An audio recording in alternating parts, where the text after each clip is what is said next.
Assalamualaikum warahmatullahi wabarakatuh. Saya Siti Nurdesiani, mahasiswa semester 3A Fakultas Ekonomi Manajemen Universitas Putra Indonesia. Pada pertemuan ke-12 ini, saya akan mereview kembali mengenai materi yang telah disampaikan oleh Bapak Dr. M. Rendi Aridayandi, SHMH, terkait koperasi dan UMKM. Koperasi adalah institusi atau lembaga yang tumbuh atas dasar solidaritas tradisional dan kerjasama antar individu, yang pernah berkembang sejak awal sejarah manusia sampai pada awal revolusi industrial di Eropa pada akhir abad ke-18 dan selama abad ke-19. Sering disebut sebagai koperasi historis atau koperasi praindustri. Koperasi modern didirikan pada akhir abad ke-18, terutama sebagai jawaban atas masalah-masalah sosial yang timbul selama tahap awal revolusi industri.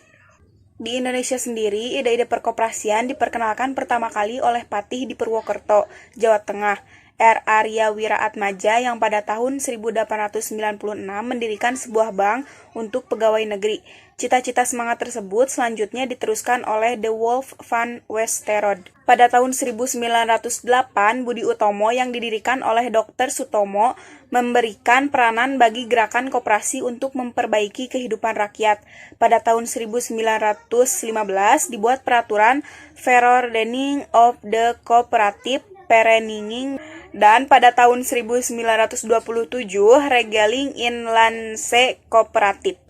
Pada tahun 1927 dibentuk Serikat Dagang Islam yang bertujuan untuk memperjuangkan kedudukan ekonomi pengusaha-pengusaha pribumi. Kemudian pada tahun 1929 berdiri Partai Nasional Indonesia yang memperjuangkan penyebar luasan semangat koperasi. Hingga saat ini, kepedulian pemerintah terhadap keberadaan koperasi nampak jelas dengan membentuk lembaga yang secara khusus menangani pembinaan dan pengembangan koperasi.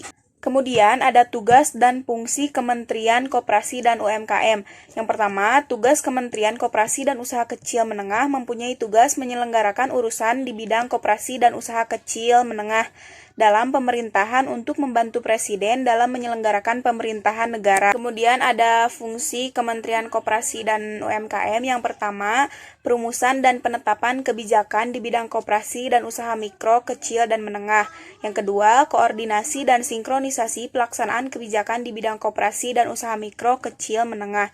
Yang ketiga, pengelolaan barang milik atau kekayaan negara yang menjadi tanggung jawab Kementerian Koperasi dan Usaha Kecil Menengah. Yang keempat, pengawasan atas pelaksanaan tugas di lingkungan Kementerian Koperasi dan Usaha Kecil Menengah. Dan yang terakhir, penyelenggaraan fungsi teknis pelaksanaan pemberdayaan koperasi, usaha mikro, kecil, dan menengah sesuai dengan undang-undang di bidang koperasi, usaha mikro, kecil, dan menengah. Sekian review materi dari saya. Wassalamualaikum warahmatullahi wabarakatuh.